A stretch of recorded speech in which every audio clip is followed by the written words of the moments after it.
अस्सलाम वालेकुम। Spiritual world society की चैनल की तरफ से खुश आमदीद। मैं हूं डॉक्टर अली इमरान। दोस्तों, जैसा कि मैंने पिछली वीडियो में इस बात का जिक्र किया था कि एस्ट्रोलॉजी की बहुत सी ब्रांचेस होती हैं, बहुत सी और भी शाखें हैं जिनके ज़रिए से हम परफेक्ट इंफॉर्मेशन ले सकते हैं किसी भी कुंडली की। और इसमें जो हमने पहले बनाई वो थी पराशरी के मुताबिक।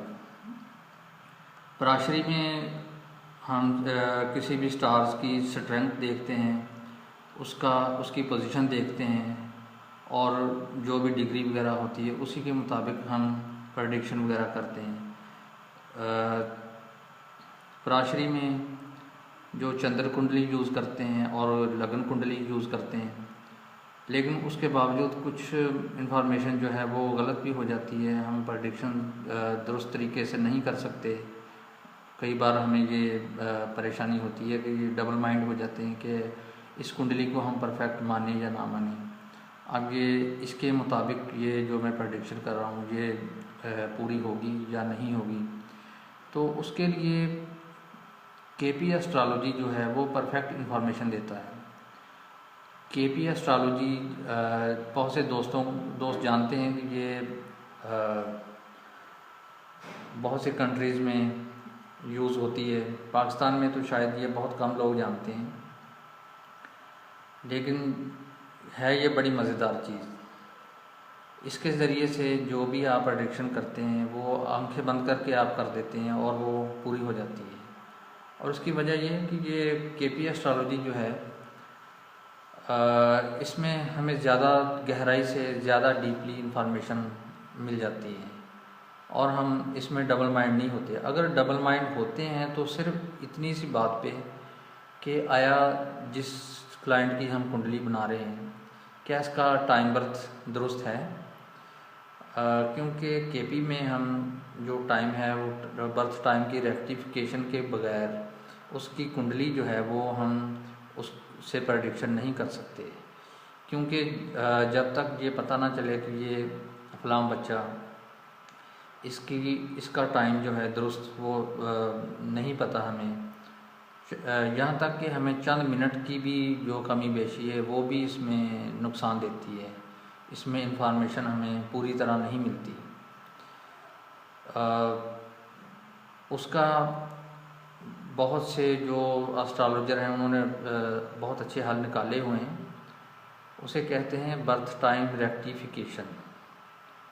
बर्थ टाइम रेक्टिफिकेशन के बगैर किसी भी कुंडली को हम दुरुस्त नहीं मान सकते, क्योंकि बहुत बड़े बड़े फैसले होने हैं, बहुत सी बातें हमने करनी है कुंडली की। तो अगर हमारी कुंडली दुरुस्त ही ना बने तो हमारी सारी इन्फॉर्मेशन जो है वो बेकार है। बर्थ टाइम रेक्टिफिकेशन के लिए हम उसको मुख्तलिफ़ तरीक़ों से उसका टाइम दुरुस्त करते हैं, जिसमें जेनेटिक कनेक्शन निकालते हैं। जो बच्चा पैदा हुआ है उसके जो बहन भाई हैं, उसके वालिदैन हैं या उसके जो ब्लड रिलेशन दीगर हैं जो भी हैं, जैसे उनके दादा नाना, उनकी अगर डेट ऑफ बर्थ मिल जाती है तो उससे हम जेनेटिक कनेक्शन निकाल लेते हैं कि आया उनकी जो स्टार्स वगैरह हैं, उनके नक्षत्र जो हैं क्या वो मैच कर रहे हैं इस बच्चे के साथ जब ये बच्चा पैदा हुआ था। फिर हम ये देखते हैं कि इस बच्चे का जो टाइम बर्थ है क्या वो मैच कर रहा है उसका जो उस दिन का जो नक्षत्र था, मून जिस नक्षत्र में था, क्या वो मैच कर रहा था उसके असेंडेंट के साथ। इसके बाद हम देखते हैं ये जेनेटिक कनेक्शन के बाद और उसके अपने असेंडेंट के कनेक्शन जो मून का नक्षत्र है उसके साथ मिलाने के बाद फिर हम देखते हैं इवेंट रेक्टिफिकेशन। जैसे किसी की कुंडली में हमें किसी उसके ब्लड रिलेशन से रिलेटेड कोई डाटा नहीं मिल सका तो हम किसी इवेंट को लेते हैं, जैसे उसके वालिदैन की शादी या निकाह का टाइम था जो, उससे हम कुंडली दुरुस्त बना लेते हैं उस बच्चे की, यहाँ तक कि उसके वालिदैन की कुंडली भी दुरुस्त बन जाती है। लेकिन यह है कि कम से कम आपको उस बच्चे का की जो तारीख, महीना और साल का पता होना ज़रूरी है। तो जो टाइम बर्थ है वो आप रेक्टिफिकेशन के तरीके से निकाल लेते हैं। उसके बाद ये कुंडली जो है वो दुरुस्त बन जाती है। फिर उससे हम परफेक्ट इंफॉर्मेशन लेते हैं। जैसा कि केपी एस्ट्रोलॉजी आपको पता है कि ये नक्षत्रों के मुताबिक काम करती है। इसमें सब लॉर्ड्स, सब लॉर्ड्स, स्टार लॉर्ड्स और उनके सब लॉर्ड्स वगैरह जो हैं उनको हम देखते हैं कि वो किन घरों के सिग्निफिकेटर बनते हैं, किन घरों को वो सिग्निफाई करते हैं। तो एक एग्जांपल के तौर पे जैसे हम किसी की माली हालत का चेक करना चाह रहे हैं, उसकी वेल्थ के बारे में वेल्थ रिपोर्ट देखना चाह रहे हैं कि ये इसकी वेल्थ का कौन सा स्टार है, तो उसके लिए हम देखते हैं कि उसके सेकंड जो सब लॉर्ड होता है वो उसकी इंफॉर्मेशन देता है कि उसके रुपए पैसे की, उसकी सेविंग की। उसके बाद जो वो सब लॉर्ड होता है उसका स्टार लॉर्ड देखा जाता है, स्टार लॉर्ड जिसे नक्षत्र लॉर्ड भी कहते हैं। तो ये सारी इंफॉर्मेशन हमें एक कुंडली से मिल जाती है, एक सॉफ्टवेयर हमारी रहनुमाई करता है। तो उस सॉफ्टवेयर में हमें ये पता चल जाता है कि ये हम जो बना रहे हैं कुंडली, इसमें जो वेल्थ का स्टार है वो क्या इंफॉर्मेशन दे रहा है, वो किन घरों को सिग्निफाई कर रहा है। और उसके बाद जो उसका स्टार लॉर्ड होता है वो हकीकत में वो रियलिटी बताता है कि ये इसका रुपया पैसा जो आ चुका है वो कहाँ लगेगा। वो स्टार लॉर्ड जिन घरों को सिग्निफाई कर रहा है उन्हीं घरों से हम प्रेडिक्शन करते हैं। जैसे वो अच्छे घरों को सिग्निफाई करता है तो वो उसका मतलब है कि उसकी सेविंग जो है वो फ़ायदा देगी या सेविंग में इजाफा होता जाएगा। और अगर वो नेगेटिव हाउसेस को सिग्निफाई कर रहा है तो वो उसका मतलब है पैसा ज़ाया हो सकता है। इसके अलावा जो स्टार लॉर्ड होता है, स्टार लॉर्ड का फिर सब लॉर्ड देखते हैं, वो क्या बताता है। वो उसके बाद का स्टेप बताता है कि वो हकीकत में पैसा किन ज़राए से आएगा और क्या उसके लिए मेहनत करना पड़ेगी। जिन घरों को वो सिग्निफाई कर रहा है वो घर उसकी हेल्प कर रहे हैं या नहीं कर रहे हैं। फिर ये 3-4 किस्म के जो स्टार्स होते हैं, एक इवेंट को वो पूरी तफसील के साथ वो बताते हैं। फिर ये है कि केपी एस्ट्रोलॉजी में जो कुंडली यूज़ होती है उसे कहते हैं भावचलित चार्ट या कस्पल चार्ट। ये भावचलित चार्ट जो होता है ये सन की डिग्री से के मुताबिक तैयार होता है। इसको बनाने की तफसील में हम नहीं पढ़ेंगे क्योंकि ये चीज़ आपको एक सॉफ्टवेयर बेहतरीन तरीके से आपको बता सकता है। उसमें सिर्फ आपको डाटा एंटर करना होता है और उसकी डिग्री जो आपके एरियाज़ की डिग्री वगैरह वो उसमें लिखेंगे तो वो आपको एक बेहतरीन कस्पर्ट चार्ट या भावचलित चार्ट आपके सामने रख देगा। एक अच्छा सॉफ्टवेयर आपको उस चार्ट के जो सिग्निफिकेटर होते हैं, हाउसेस के सिग्निफिकेटर या उस जो हाउस के सिग्निफाई करने वाले जो स्टार्स होते हैं उन सब की इंफॉर्मेशन आपको बताएगा। फिर यह है कि वो उस कुंडली में जितने भी मतलब आपकी पोजीशन आपने देखी है वो सब को आप मैच करके एक स्टोरी बना लेते हैं। पूरी कहानी कवर स्टोरी आपके माइंड में तैयार हो जाती है जो आपने प्रेडिक्शन करनी होती है। एक एग्जांपल के तौर पे आपको मैं एक जायचा दिखा रहा हूँ।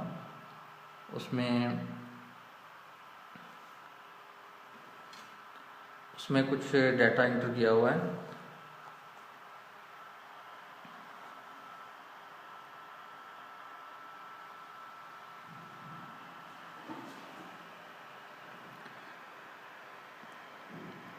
ये देखें, ये एक एग्जांपल के तौर पे ये एक किसी का बर्थ चार्ट है।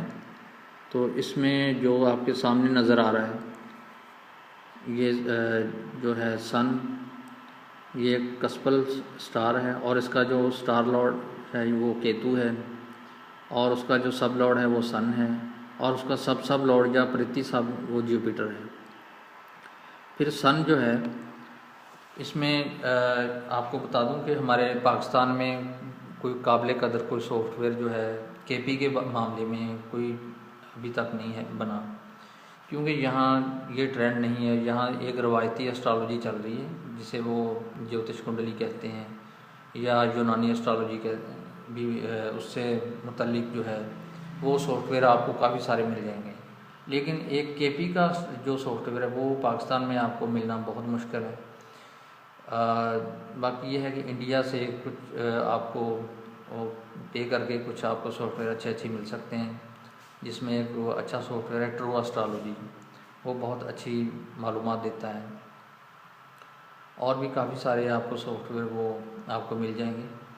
लेकिन जो पाकिस्तान में हम यूज़ करते हैं तो ये एक वेबसाइट हमारी हेल्प कर रही है, एस्ट्रोसेज से आप ये फ्री में जो है वो एक कुंडली या चार्ट बना सकते हैं, तो जिसके ज़रिए से आप मालूमात ले सकते हैं। उसमें सारे जितने भी हाउसेज हैं वो तफसील के साथ बताए गए हैं, तो उसकी भी मैं आपको तफसील इंशाल्लाह आइंदा वीडियो में बताऊंगा। फ़िलहाल आपको ये जहन में रखना होगा कि जब किसी की भी कुंडली हम बनाते हैं, किसी भी कुंडली में हम सबसे पहले उसके जो हाउसेज होते हैं, अगर किसी की इंफॉर्मेशन लेना है कि उसकी सेहत के बारे में, तो उसका जो फर्स्ट कस्पल लॉर्ड होता है या फर्स्ट हाउस का सब लॉर्ड होता है, उसको हम लेते हैं, वो देखते हैं किन घरों को सिग्निफाई कर रहा है। जैसे एक फर्स्ट हाउस निकलता है सैटर्न 5th हाउस को सिग्निफाई कर रहा है, फिर ये 7th हाउस को सिग्निफाई कर रहा है, उसके बाद ये 8th हाउस को भी सिग्निफाई कर रहा है। तो उससे हम ये नतीजा निकालेंगे कि जो 5th हाउस है वो तो है एक अच्छा हाउस, जो उसकी सेहत के बारे में वो एक अच्छी सेहत की तरफ इशारा दे रहा है। उसके बाद जो है 7th हाउस, वो भी उसके लिए अच्छा गिना जाता है। और उसके बाद ये 8th हाउस है, 8वां घर जो है वो उसकी सेहत में की खराबी ज़ाहिर कर रहा है।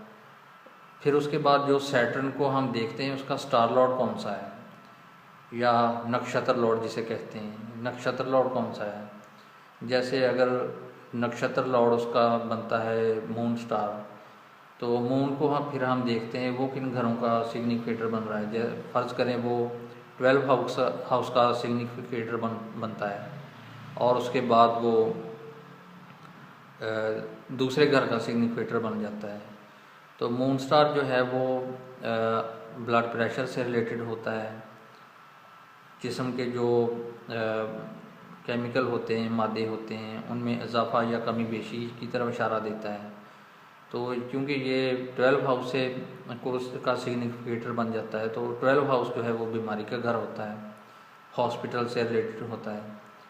और सेकंड हाउस जो है वो उसके चेहरे की तरफ इशारा देता है, तो चेहरे से रिलेटेड कोई बीमारी पैदा कर सकता है, उसकी वजह से हॉस्पिटल एडमिट होना पड़ सकता है।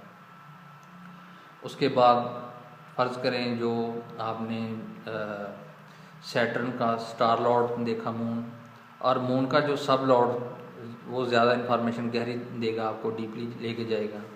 जैसे वो जुपिटर है, तो जुपिटर जो है वो फैट से मंसूब होता है, हमारे जिस्म का कोलेस्ट्रॉल लेवल को बताता है, ये आपका मोटापा भी ज़ाहिर करता है, और ये आपकी उस ख्वाहिश को भी ज़ाहिर करता है जो जैसे वो मीठी चीज़ों की तरफ ये इशारा भी देता है। और ये भी मुमकिन है कि वो बंदा जो है वो मीठी चीज़ों का शौकीन हो, या ऐसी चीज़ें जो फ़ैट पैदा करने वाली हों, कोलेस्ट्रॉल लेवल बढ़ाने वाली हों। तो जैसे अगर ये अच्छे घरों का सिग्निफिकेटर है तो वो खुराक जो है उसको ज़्यादा नुकसान नहीं देगी। अगर वो 8 हाउस या 12 हाउस का सिग्निफिकेटर बन जाता है तो इसका मतलब है वो ऐसी खुराक को पसंद करेगा जिससे बीमारी बढ़ सकती है। इसी तरह हम दीगर हाउसेस को भी साथ साथ देख सकते हैं।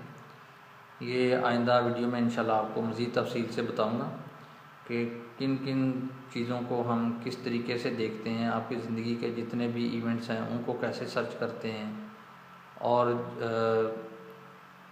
जितने भी तमाम ज़िंदगी के वाक़यात हैं उनको ज़्यादा आप तफसील से मालूमात लेने के लिए उनके स्टार लॉर्ड्स, उनके सब लॉर्ड, उनके फिर सब लॉर्ड्स, उनको नज़र में रखते हैं। फिर कोई ख़ास प्रेडिक्शन करने का मैं आपको वो तरीका भी आइंदा वीडियो में सिखाऊंगा। तो तब तक के लिए इजाज़त दीजिए, इंशाल्लाह नेक्स्ट वीडियो तक। और इसके बाद जो भी है बहुत अच्छी मालूमाती वीडियो बनाऊंगा। तो जिन लोगों को, जिन दोस्तों को ये मेरी वीडियो अच्छी लगे तो वो इसको लाइक करें और इसको सब्सक्राइब भी करें, ताकि आपको अच्छी से अच्छी आपको वीडियो मिलती रहे। तो बहुत बहुत शुक्रिया। अल्लाह हाफ़िज़।